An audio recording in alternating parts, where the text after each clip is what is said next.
اللہ تعالیٰ کا لاکھ لاکھ شکر ہے کہ جس نے ہمیں مسلمان پیدا کیا. اس نعمت کی بدولت ہمیں بچپن سے یہ معلوم ہوا کہ ہم کہاں سے آئے ہیں اور ہمیں مرنے کے بعد کہاں جانا ہے اور ہماری یہ زندگی کس مقصد کے لیے ہے. اللہ سبحانہ و تعالیٰ قرآن پاک میں فرماتے ہیں خلق الموت والحیات لیبلوکم ایکم احسن عملا، کہ اس نے موت اور زندگی کو بنایا کہ تمہیں آزما کر دیکھے تم میں اچھے کام کون کرتا ہے. ہم میں سے ہر ایک کے لیے یہ زندگی ایک امتحان ہے. ہم سب سے یہ دیکھا جا رہا ہے کہ ہم کیسے عمل کرتے ہیں. پھر ہماری زندگی کے اختتام پر ہم سب کو موت سے واسطہ پڑنے والا ہے، اور ہم سب یہ بات بھی اچھی طرح جانتے ہیں کہ ہماری زندگی میں وہ دن بھی آنے والا ہے جب ہم سب کو اللہ کے حضور حاضر ہونا ہے. وہاں ہمارے اچھے اور برے اعمال کی جانچ پرکھ ہونی ہے. وہاں ہم سے نعمتوں کے بارے میں سوال کیا جانے والا ہے. لہٰذا ہم میں سے ہر ایک کو ان حقائق کے بارے میں اچھی طرح معلوم ہونا چاہیے.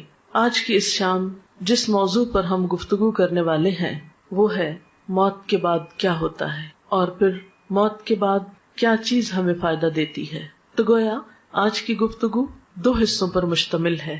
ایک تو بذات خود موت اور اس کے بعد ہونے والے مرحلوں سے متعلق ہے، اور دوسری کہ مرنے کے بعد پھر وہ کون سی چیزیں ہیں جن سے ہم سب کو فائدہ پہنچ سکتا ہے. موت کے بارے میں گفتگو کرنا کوئی بہت خوشگوار بات نہیں، لیکن ہم سب جانتے ہیں کہ یہ ایک بہت بڑی حقیقت ہے جس سے کوئی بھی فرار حاصل کر نہیں سکتا.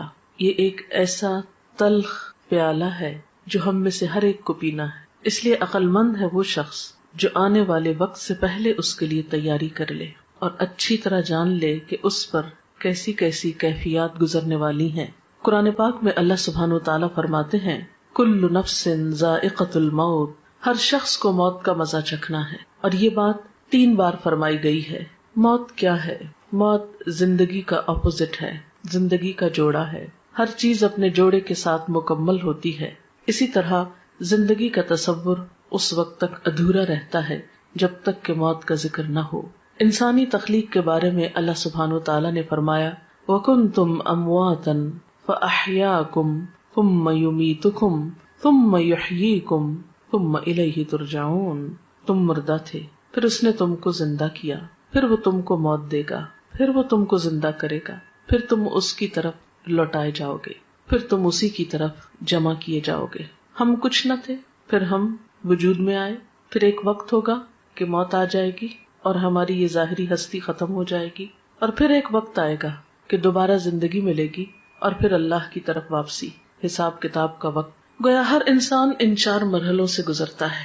پہلا مرحلہ کچھ نہ تھے. اس مرحلے میں ہماری روح موجود تھی کیونکہ اللہ تعالیٰ نے تمام روحوں کو حضرت آدم علیہ السلام کی پیدائش کے بعد پیدا کر لیا تھا، لیکن دنیا میں آنے تک وہ سب ایک انتظار گاہ میں ہوتی ہیں. اس میں روح ایک الگ وجود رکھتی ہے مگر جسم نہیں ہوتا.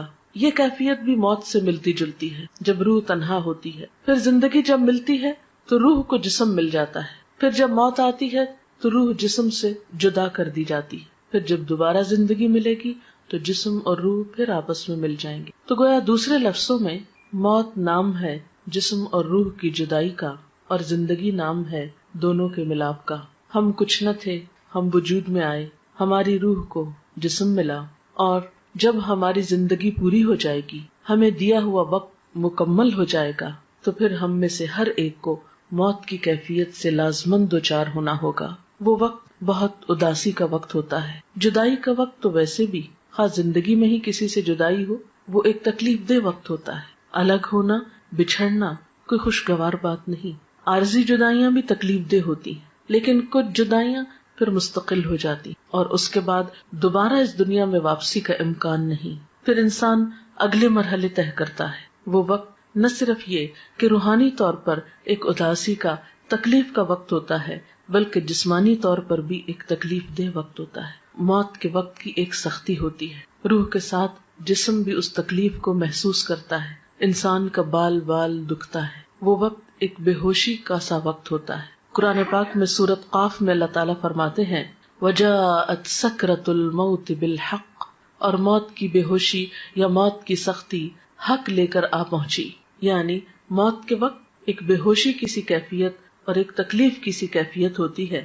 اسی لیے حضور صلی اللہ علیہ وسلم نے ایک دعا سکھائی، اللہم اعنی علی سکرات الموت وغمرات الموت. اے اللہ تو میری مدد فرما موت کی بے ہوشیوں پر اور موت کے وقت جو تکلیف ہے اس پر. اللہ سبحانہ وتعالی یہ بھی فرماتے ہیں، کلا اذا بلغت التراقی وقیل من راق وظن انہ الفراق والتفت الساق بالساق الی ربک یومئذ المساق. سورۃ القیامہ کی ان آیات میں بتایا گیا کہ جب جان حلق تک پہنچ جاتی ہے تو کہا جاتا ہے کہ ہے کوئی جھاڑ پھونک کرنے والا.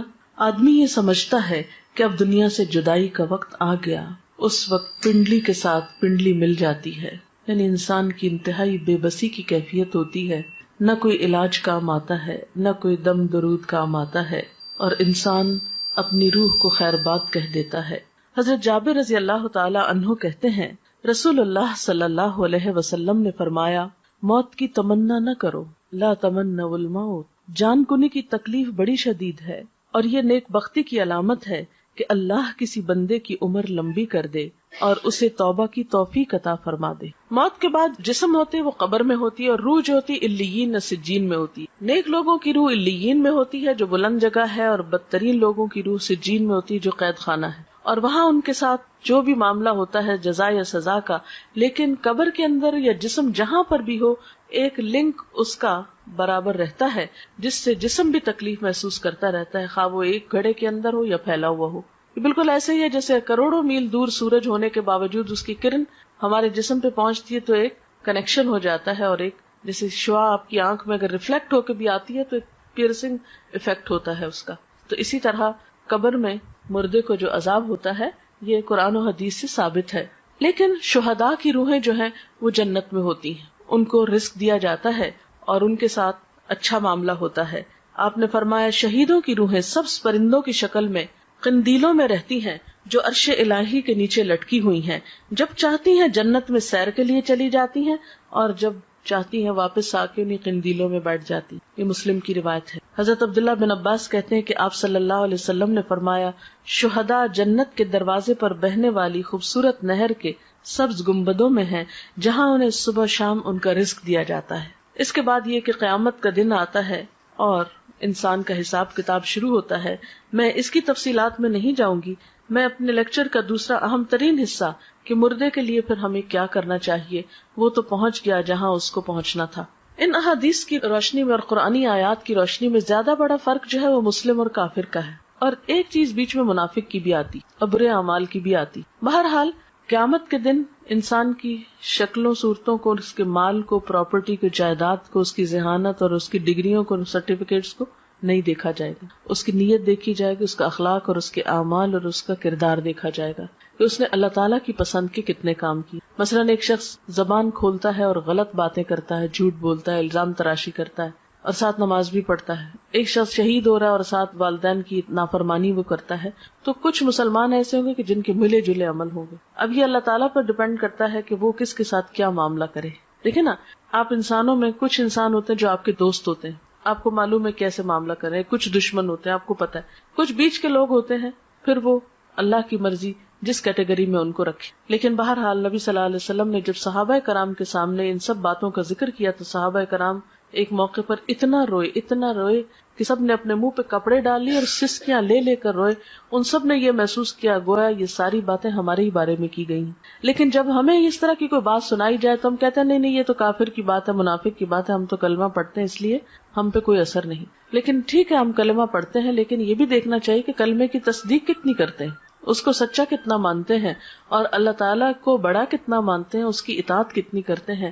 یہ بات بھی ہم سب کو سوچنے کی ہے. بات یہ ہے کہ عمل سے ہی انسان کی زندگی بنتی ہے اور اللہ تعالیٰ بھی انسان کے عمل کو دیکھتا ہے. اس لیے ہم سب کو یہ دیکھنا چاہیے کہ ہم نے اپنی آخرت کے لیے کیا تیار کر رکھا ہے. جیسے کہ قرآن پاک میں آتا ہے وَلْتَنْظُرْ نَفْسٌ مَّا قَدَّمَتْ لِغَدٍ، چاہیے کہ ہر شخص دیکھے اس نے اپنے کل کے لیے کیا تیاری کی ہے. سورۃ یاسین میں بھی اللہ سبحانہ وتعالیٰ فرماتے ہیں اِنَّا نَحْنُ نُحْيِي الْمَوْتَىٰ وَنَكْتُبُ مَا قَدَّمُوا وَآثَارَهُمْ وَكُلَّ شَيْءٍ أَحْصَيْنَاهُ فِي إِمَامٍ مُبِينٍ، کہ یقیناً ہم مردوں کو زندہ کریں گے اور ہم لکھ رہے ہیں جو کچھ وہ آگے بھیجتے ہیں اور جو اپنے آثار چھوڑ رہے ہیں، اور ہر چیز کو ہم نے ایک کھلی کتاب میں لکھ رکھا ہے.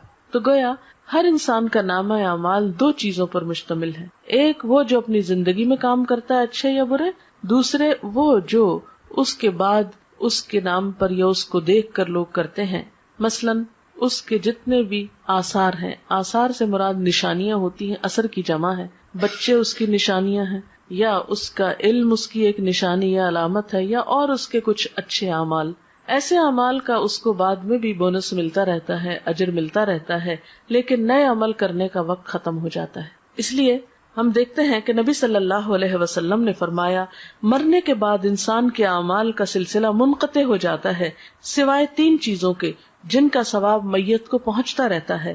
نمبر 1 صدقہ جاریہ کرنا، نمبر 2 لوگوں کو فائدہ دینے والا علم، نمبر 3 نیک اولاد جو میت کے لیے دعا کرتی ہے. تو گویا انسان کے آثار میں تین چیزیں ہیں. ایک تو یہ کہ زندگی میں انسان ایسی جگہ اپنے ہاتھ سے پیسہ لگا جائے کہ جس سے لوگوں کو فائدہ پہنچے، جیسے کوئی کنواں کھدوا دیا، یا کوئی اسکول بنوایا، کوئی ہاسپٹل بنوایا، یا کوئی اور اچھا کام کیا. دوسرا یہ کہ کسی کو کوئی تعلیم دے جائے، کچھ سکھا جائے، کوئی اچھی بات بتا جائے اور وہ اس پر عمل کرے. اور تیسری یہ کہ نیک اولاد جو اچھی تربیت والدین کرتے ہیں تو اس پر جو کچھ وہ نیک اولاد کام کرے گی وہ والدین کے لیے اجر و ثواب کا باعث ہوگی. حضرت انس کہتے ہیں کہ میں نے نبی صلی اللہ علیہ وسلم سے سنا، آپ فرماتے ہیں دوست تین قسم کے ہوتے ہیں، یعنی فرینڈز کی تین قسمیں. ایک دوست تم سے کہتا ہے میں تمہارے ساتھ رہوں گا یہاں تک کہ تم قبر میں پہنچ جاؤ. ایسا آدمی جب قبر میں پہنچتا ہے تو وہ دوست اس کا ساتھ چھوڑ دیتا ہے. دوسرا دوست وہ تم سے کہتا ہے تمہارا بس اتنا حصہ ہے جتنا تم نے غریبوں کو دیا، اور جو کچھ تم نے نہیں دیا اپنے پاس رکھا وہ تمہارا نہیں. اس دوست کا نام مال ہے. یعنی ایک انسانی دوست ہے جو زندگی میں ساتھ دیتا ہے، مرنے پہ ساتھ چھوڑ جاتا ہے. دوسرا مال ہے جو اگر تو اچھے کاموں میں لگا دیا جائے، دوسروں پہ خرچ کیا جائے تو بعد میں بھی کام آئے گا، اور اگر صرف اپنی ہی ذات پر خرچ کر دیا اور اپنی ہی خواہشات کے پورا کرنے پر تو اس سے کیا ہوگا، وہ بعد میں کام نہیں آئے گا. اور تیسرا دوست تم سے کہتا ہے کہ میں تمہارے ساتھ رہوں گا اس جگہ بھی جہاں تم داخل ہوگے، اس جگہ بھی جہاں سے تم نکل کر جاؤ گے، یعنی قبر. اس کا نام عمل ہے. آدمی حیران ہو کر عمل سے کہے گا بخدا ان تینوں طرح کے دوستوں میں سے تم میں حقیر اور معمولی چیز سمجھتا تھا اور یہ میری بھول تھی. میں نے رشتہ داروں کے لیے، دوستوں کے لیے سب کچھ کیا، کوئی کام نہیں آیا، صرف عمل ہی ساتھ رہا. تو گویا ایک دوست انسان ہے، دوسرا مال ہے، اور تیسرا عمل ہے. انسان انسانی دوستوں کو بہت اہمیت دیتا ہے، مال کو بھی بہت چاہتا ہے، لیکن کام کرنا پسند نہیں کرتا جبکہ ساتھ اسی کو دینا ہے. حضرت ابو ہریرہ سے روایت ہے نبی صلی اللہ علیہ وسلم نے فرمایا بے شک مومن کے ان کاموں اور نیکیوں میں سے جن کا ثواب اسے مرنے کے بعد بھی پہنچتا رہے گا یہ چیزیں ہیں. یعنی اپنی زندگی میں انسان ایسے کام کر جائے جس کا اجر و ثواب اس کو مرنے کے بعد ملے. تو آپ صلی اللہ علیہ وسلم نے اب وہ کام بتائے. اب یہ حدیث ہم سب کے لیے کہ وہ کون سے کام ہے جو آج ہم کریں تو ہمیں قبر میں بھی اس کا پروفٹ ملتا رہے گا، اس کا فائدہ ملتا رہے گا، کیونکہ عمل ہی ساتھ جائے گا نا. وہ کون سے ہیں؟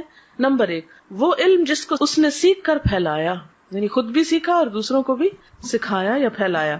نمبر 2 نیک اولاد جو اپنے بعد چھوڑ گیا، کیونکہ وہ بھی جو کچھ کرے گی انسان کی کوشش ہوتی ہے نا اس میں شامل، کیونکہ اولاد کو سکھاتا ہے انسان طالب علموں کی طرح تربیت کرتا ہے، تو جو وہ کرے گی وہ بھی ثواب ملے گا اس. نمبر 3 قرآن مجید جس کا وہ دوسرے کو وارث بنا گیا، یعنی اس کے اپنا تھا جس سے پڑھتا تھا کرتا تھا، پھر وہ کسی کو دے گیا اور کوئی اور اس کو پڑھ رہا ہے. نمبر 4 مسجد جو وہ تعمیر کر گیا. نمبر 5 مسافروں کے ٹھہرنے کے لیے گھر بنا گیا، یہ کوئی ہاسٹل بھی ہو سکتا ہے، کوئی مسافر خانہ سرائے، کچھ بھی ہو سکتا ہے. نمبر 6 نہر جاری کر گیا، یعنی پانی کا انتظام کر گیا. نمبر 7 صدقہ خیرات جو وہ اپنے مال میں سے اپنی تندرستی اور زندگی کی حالت میں نکال کے گیا، یعنی کہ مرتے وقت یہ فلاں کو دے دو فلاں کو، وہ تو پھر ہو گیا اوروں کا. ان چیزوں کا اس کو مرنے کے بعد بھی ثواب پہنچتا رہے گا. یعنی یہ وہ اعمال ہے کہ جو مرنے کے بعد بھی انسان کے کام آتے ہیں. حضرت ابو ہریرہ سے روایت ہے سعد بن عبادہ کی والدہ فوت ہو گئی تو سعد نے کہا اے اللہ کے رسول صلی اللہ علیہ وسلم میری ماں فوت ہو گئی ہے، کیا میں اس کی طرف سے خیرات کر سکتا ہوں؟ آپ نے فرمایا ہاں. عرض کی کون سی خیرات بہتر رہے گی؟ فرمایا پانی پینے کا انتظام، یعنی دوسروں کو پانی پلانے کا انتظام کرو. تو مرنے والے کے لیے یہ نیکی بھی باعث ثواب ہے، خواہ انسان اپنی زندگی میں خود کر جائے یا اس کے بعد اس کی اولاد کرے یا وارث کرے. پھر علم کے بارے میں آپ صلی اللہ علیہ وسلم نے فرمایا بے علموں کو علم سکھانا صدقہ ہے. حصول علم کے راستے پہ چلنے والے کے لیے اللہ تعالیٰ جنت کا راستہ آسان کر دیتے ہیں. یعنی علم جو ہے انسان کے لیے بہترین صدقہ جاریہ ہے. انسان اگر سیکھتا ہے، سکھاتا ہے، کوئی کتاب لکھتا ہے، کوئی مضمون لکھتا ہے، کوئی کسی کو تعلیم دیتا ہے، کسی طالب علم کی فیس دیتا ہے، کوئی اسکول بنوا دیتا ہے، کوئی مدرسہ بنواتا ہے، کچھ بھی جو علم کی ایکٹیویٹی یا ترقی کے لیے، اور آج کا دور جیسے کمپیوٹر اور انٹرنیٹ کا دور ہے یا اور وسائل، تو کوئی بھی ایسا آلہ یا چیز خریدنا یا تیار کرنا یا ایجاد کرنا، وہ سب اس میں شامل ہے جس سے خیر کی بات عام ہو سکے. پھر نیک اولاد، یعنی انسان کی زندگی میں بہت چانس ہے کہ اپنے بچوں کی، اور خصوصاً آپ مائیں ہیں جن کے پاس بچوں کو وقت زیادہ ملتا ہے رہنے کا، ان کی اچھی تربیت کرے. آپ نے فرمایا سب سے پاکیزہ کھانا جو تم کھاتے ہو اپنے ہاتھ کی کمائی سے ہے، اور تمہاری اولاد بھی تمہاری کمائی میں شامل ہے. یعنی گویا اولاد کو قرآن و سنت کا علم دینا، اچھی تمیز، اخلاق، ادب سکھانا جو ہے اجر و ثواب کا باعث ہے. ایک اور چیز جو میت کو فائدہ دیتی ہے وہ دعا ہے. ایک مسلمان جب اپنے بھائی کی عدم موجودگی میں دعا کرتا ہے تو وہ قبول ہوتی ہے، اور اس آدمی کے پاس ایک نگران فرشتہ ہوتا ہے جو کہتا ہے کہ جو دعا تم اپنے بھائی کے لیے کر رہے ہو وہی تم کو بھی ملے. پھر اسی طرح ایک حدیث میں آتا ہے کہ قبر میں میت کی مثال ڈوبنے والے اور فریاد کرنے والے کی طرح ہوتی ہے، جو اپنے ماں باپ یا بہن بھائی یا کسی دوست کی دعا کا منتظر رہتا ہے، اور جب وہ اسے پہنچتی ہے تو دنیا کی ہر چیز سے زیادہ پیاری اس کو وہ دعا ہوتی ہے جو دوستوں کی طرف سے اس کو ملتی ہے یا اولاد کی طرف سے. آپ صلی اللہ علیہ وسلم نے فرمایا بے شک اللہ تعالیٰ اہل دنیا کی دعا سے اہل قبور کو پہاڑوں کے برابر اجر عطا کرتا ہے. یعنی ہماری دعائیں مردوں کے حق میں کیسے ثابت ہوتی ہیں؟ جیسے پہاڑ جتنا تحفہ، جو معمولی چیز نہیں ہے کسی مرنے والے کے لیے دعا کرنا. مردوں کے لیے زندوں کی طرف سے بہترین تحفہ ان کے لیے استغفار کرنا، یعنی ان کی بخشش کی دعا کرنا. اور وہ دعا کیا ہے؟ اللہم اغفر لہ وارحمہ وعافہ واعف عنہ واکرم نزلہ ووسع مدخلہ واغسلہ بالماء والثلج والبرد ونقہ من الخطایا کما ينقى الثوب الابيض من الدنس اللهم ابدله دارا خيرا من داره واهلا خيرا من اهله وزوجا خيرا من زوجه اللهم ادخله الجنة واعذه من عذاب القبر ومن عذاب النار. تو یہ مسنون دعا ہے جو آپ صلی اللہ علیہ وسلم مردے کے لیے پڑھتے تھے. ہم سب کو بھی اپنے والدین کے لیے اور دیگر رشتہ داروں کے لیے یا دوستوں کے لیے جو دنیا سے چلے جائیں یہی دعا کرنی چاہیے. ہم سب کے پاس جو وقت ہے، صحت ہے، جوانی ہے، یہ ساری نعمتیں ایسی ہیں کہ جن کے بارے میں ہم سے سوال کیا جائے گا، حساب ہوگا. تو بات یہ ہے کہ ہمیں دو کام کرنے ہیں. ایک تو یہ کہ اپنے لیے ایسے کام کرنے ہیں جو ہمارے مرنے کے بعد ہمارے اپنے لیے صدقہ جاریہ بنے. دوسرے وہ کام ہیں جو ہمیں اپنے عزیز دوستوں، رشتہ داروں، والدین اور دیگر اقرباء کے لیے کرنے ہیں اگر وہ دنیا سے چلے جائیں، کیونکہ وہ اب اپنے لیے خود کچھ نہیں کر سکتے، وہ اب آپ کی دعاؤں کے محتاج ہو گئے. تو سب سے پہلی بہترین چیز جو کرنی ہے آپ کو وہ دعا کرنی. نمبر 2 یہ کہ ان کے لیے صدقہ خیرات کرنا ہے، اور خاص طور پر اگر وہ کوئی قرضہ چھوڑ گئے تو پہلے اس کو ادا کرے، ان کی وراثت تقسیم کرنے میں مدد کرے اہل خاندان کی. تیسری چیز، اگر ان کے روزے چھوٹ گئے ہیں تو اس کو ادا کریں، چاہے خود رکھیں یا اس کا کفارہ دیں. اور چوتھی چیز یہ کہ ان کے لیے صدقہ خیرات کا اہتمام، جیسے کنویں کھدوانے کی شکل میں یا پانی پلانے کی شکل میں یا اور کسی بھی طریقے سے. تو دعا، قرضوں کی ادائیگی، علم کا پھیلانا، یہ تمام چیزیں جو ہیں یہ میت کو فائدہ دیتی ہیں. وآخر دعوانا ان الحمدللہ رب العالمین. اب اگر آپ کے پاس کوئی سوال ہے تو آپ وہ کر سکتے ہیں. میں نے اسی لیے ذرا سا پہلے چھوڑا ہے کہ دعا کا بھی وقت مل جائے، اور اگر کوئی بات آپ کے ذہن میں ہو جو اس لیکچر سے واضح نہیں ہوئی تو اس سے آپ کو فائدہ ہو جائے. شرک کا مطلب ہوتا ہے کسی کو شریک کرنا. اللہ تعالیٰ کی ذات میں، اس کی صفات میں، اس کے حقوق میں، اختیارات میں کسی اور کو شریک سمجھنا شرک ہوتا ہے. ذات میں شرک کیا ہے؟ جیسے اللہ تعالیٰ کو الہ ماننے کے علاوہ پتھروں کے بت یا فرشتوں یا نیک انسانوں کو بھی پوجنا، یعنی خواہ وہ کوئی قبر ہو یا پتھر کا کھڑا بت ہو یا کوئی فرشتہ ہو یا پھر مورت ہو یا کوئی بھی چیز. صفات میں شرک یہ ہوتا ہے کہ جو قوت اللہ کے پاس ہے وہ اوروں کے پاس بھی. مثلا وہ رزق دیتا ہے تو ہم یہ آس لگا لیں کوئی اور بھی دیتا ہے. اگر وہ دعائیں سنتا ہے تو ہم سمجھے کوئی اور بھی ہماری پکار سننے والا ہے. اگر وہ رزق اور اولاد دیتا ہے تو ہم سمجھے کسی انسان کے ہاتھ میں بھی ہے، نعوذ باللہ. ایسا یہ صفات میں شرک ہوتا ہے. کسی کو قسمتوں کا بنانے بگاڑنے والا ماننا نہیں، یہ سب صرف اللہ ہی کرتا ہے. ان یمسسک اللہ بضر فلا کاشف لہ الا، اگر تم کو کوئی نقصان پہنچے تو اس کو دور کرنے والا کوئی نہیں سوائے اللہ کے. اگر یہ سمجھنا کہ ہمارا غم اور مشکل کشائی کوئی اور کر دے گا، یہ شرک. اسی طرح حقوق کے، جیسے عبادت اللہ کی ہونی چاہیے، اگر آپ غیر اللہ کی شروع کر دیں، نماز، روزہ، سجدہ وغیرہ، تو یہ شرک.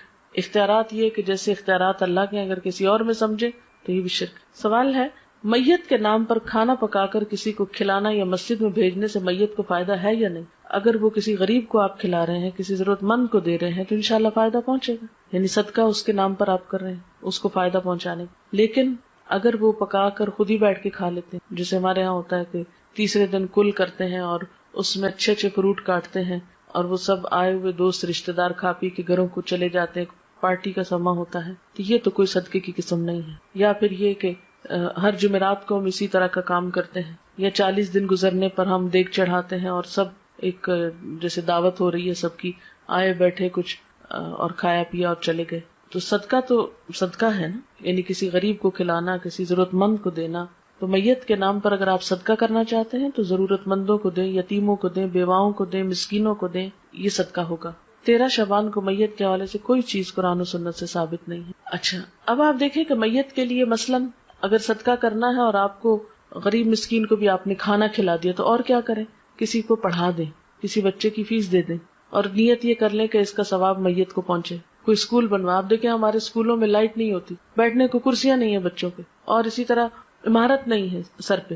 پاکستان میں کتنے اسکول ایسے ہیں جن کی چھتیں ہی نہیں ہیں، اوپن میں اسکول ہو رہے ہیں۔ تو یہ علم جو ہے یہ فرض ہے مسلمانوں پر حاصل کرنا، طلب العلم فریضۃ علی کل مسلم۔ اس فرض کی ادائیگی میں اگر آپ کوئی بھی چیز میت کے لیے کرتے ہیں تو اس کا بھی فائدہ ہے۔ اور ابھی تو مردے کی حالت میں نے بتائی ہے کہ یا تو نیک ہوگا اور یا بد ہوگا۔ تو اب اگر ایک شخص سزا میں مبتلا ہے وہاں، تو آپ کا کیا خیال ہے وہ عید کر رہا ہوگا؟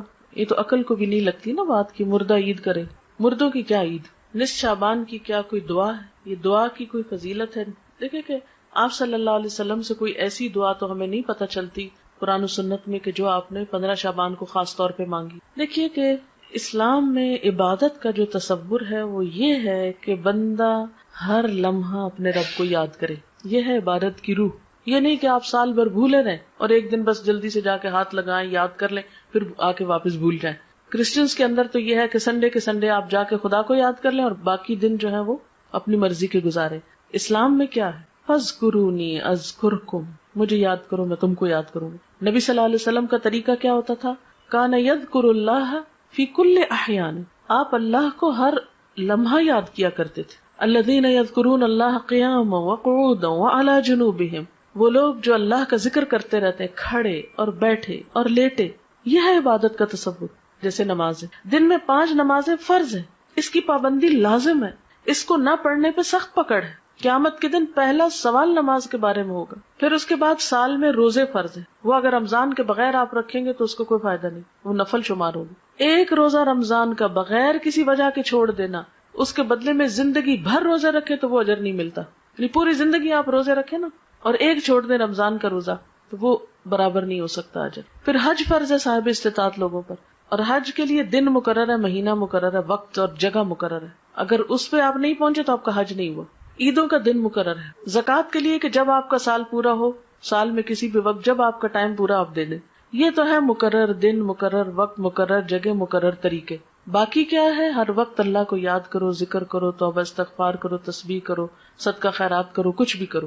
لیکن ہم نے کیا کیا ہے کہ کچھ مخصوص دنوں کو بس خاص کر لیا عبادت کے لیے اور باقی زندگی اپنی مرضی کے لیے۔ یہ طریقہ کار درست نہیں ہے۔ اس میں پھر خاص طور پر جو چیزیں بہت زیادہ زور پکڑ رہی ہیں وہ رجب کی 27 تاریخ کو عبادت کر لینا یا 15 شعبان کو کر لینا، حالانکہ حضور صلی اللہ علیہ وسلم شعبان میں اتنی کثرت سے روزے رکھتے تھے کہ اور کسی مہینے میں رمضان کے علاوہ نہیں۔ آپ کہتے تھے کہ اس مہینے میں اعمال اللہ کے حضور پیش کیے جاتے ہیں کہ میرا جی چاہتا ہے کہ جب میرے عمل اللہ کے حضور پیش کیے جائیں تو میں روزے سے ہوں، یعنی اتنا اجر و ثواب ہے اس مہینے میں روزے رکھنے۔ لیکن ہم لوگوں نے باقی تو نفلی روزے بھول کے صرف ایک 15 کا روزہ رکھ لیتے ہیں، حالانکہ آپ نے صرف ایک دن مخصوص نہیں کیا اس کے لیے۔ ہاں 15 کے بعد روزے رکھنے سے منع کیا ہم کو تاکہ اگلے رمضان کے اوپر اثر نہ پڑے۔ باقی اس مہینے میں صدقہ خیرات کریں، ذکر اذکار کریں، نمازیں پڑھیں، جو بھی کریں اچھے کام وہ آپ کو فائدہ دیں گے۔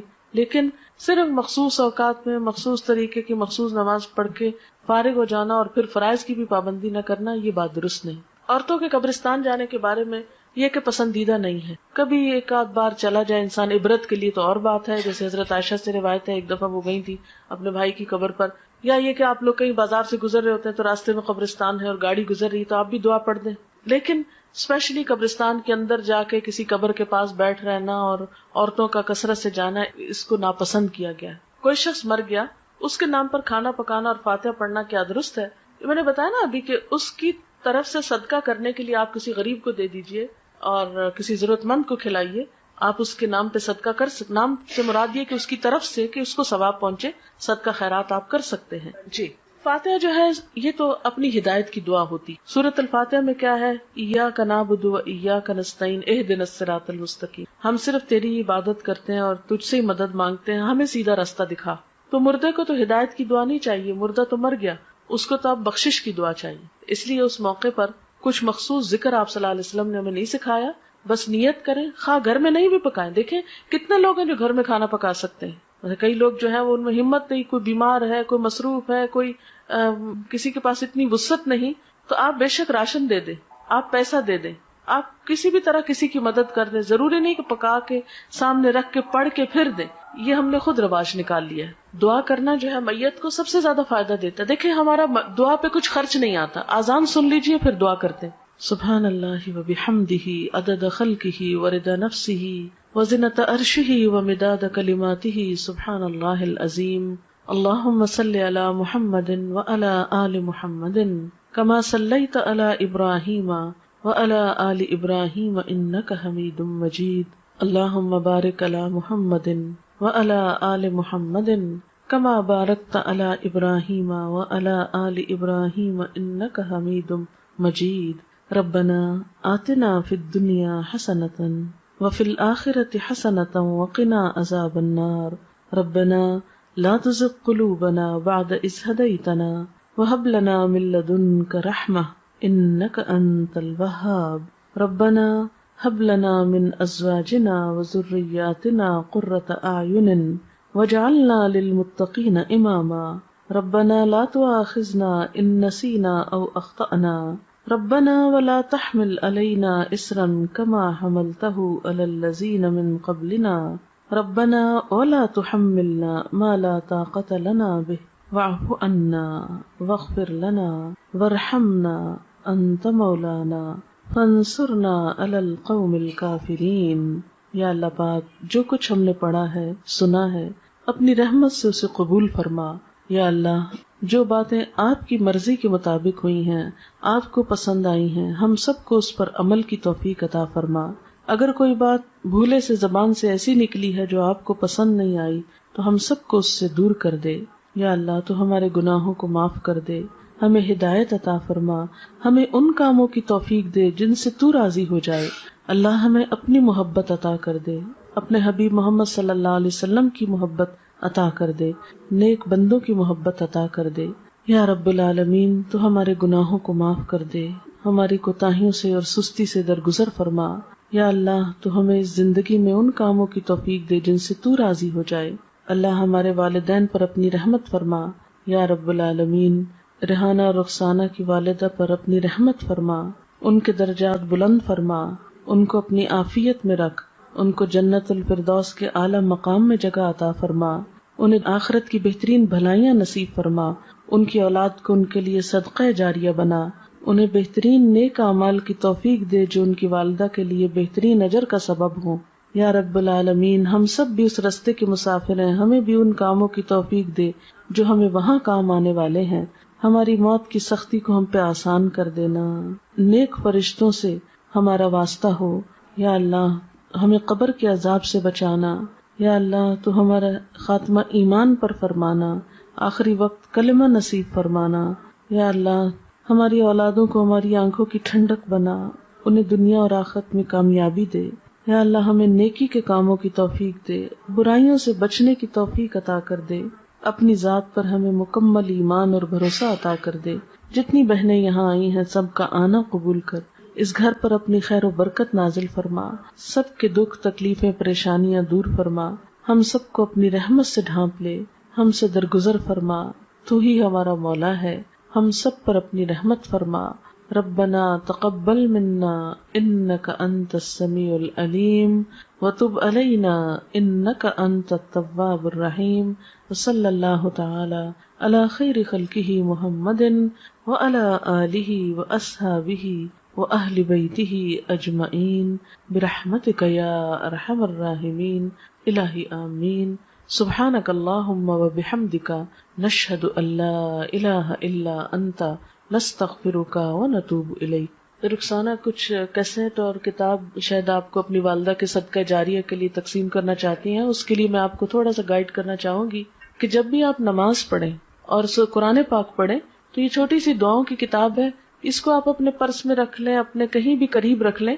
تو ویسے تو اتنی دعائیں زبانی یاد نہیں ہوتی، بھول بھی جاتے ہیں ہم، ترتیب یاد نہیں ہوتی، تو آپ کیا کر سکتے ہیں کہ قرآن پاک کے بعد دعا قبول ہوتی ہے، اس وقت آپ وہ کتاب کھولیں، 5 دعائیں، 10 دعائیں، 20 جتنی آپ میں توفیق ہو ان کو پڑھ لیں، نشانی رکھ لیں، پھر اگلی نماز کے بعد پھر اگلی 5-10 پڑھ لیں، پھر اگلی نماز کے بعد اس طرح کر لیں، یا اگلی تلاوت کے بعد، کیونکہ میرا خود اپنا طریقہ یہی ہے کہ میں جب بھی نماز یا قرآن پڑھتی ہوں تو پھر ان دعاؤں کو آگے آگے چلاتی جاتی ہوں۔ اس طرح الحمدللہ قرآن کی دعائیں اور نبی صلی اللہ علیہ وسلم کی جو مسنون دعائیں ہیں جس میں دنیا آخرت کی ہر بھلائی کا ذکر ہے، ہمارا اپنا دماغ اتنا کام نہیں کرتا، تو وہ آپ پڑھتے جائیں۔ اس کا ایک تو فائدہ آپ کو خود ہوگا، دوسرا یہ کہ جن کے صدقہ جاریہ کے لیے یہ دیا جا رہا ہے ان کو بھی ثواب پہنچے گا۔ دوسرا ایک کیسٹ ہے، اس کیسٹ کا نام ہے واپسی۔ یہ ہماری ایک بچی تھی، طالبہ تھی، وہ فوت ہو گئی، اچانک اس کا ایکسیڈنٹ ہوا تو فوت ہو گئی۔ وہ اتنی نیک بچی تھی کہ خود پڑھتی بھی تھی اور پڑھاتی بھی تھی اور ہر ایک کی مدد کے لیے تیار رہتی تھی، تو اس کی زندگی ایک بہت مثالی زندگی تھی۔ اور اس کے علاوہ تعزیت کے کچھ آداب اور واپسی کا جو سفر ہے دنیا سے، اس پہ کچھ باتیں اس کیسٹ میں موجود ہیں، آپ خود بھی سنیں، اوروں کو بھی سنائیں، تو اس سے بھی انشاءاللہ ان کی والدہ کے لیے بھی اور خود اس بچی کے لیے جو فوت ہوئی ہے ایک صدقہ جاریہ ہوگا۔ اگر ہم دوسروں کے لیے بھلائی سوچیں گے، ہم دوسروں کے لیے خیر سوچیں گے، تو انشاءاللہ اللہ تعالی ہمارے لیے بھی کوئی خیر کا راستہ نکال دے گا۔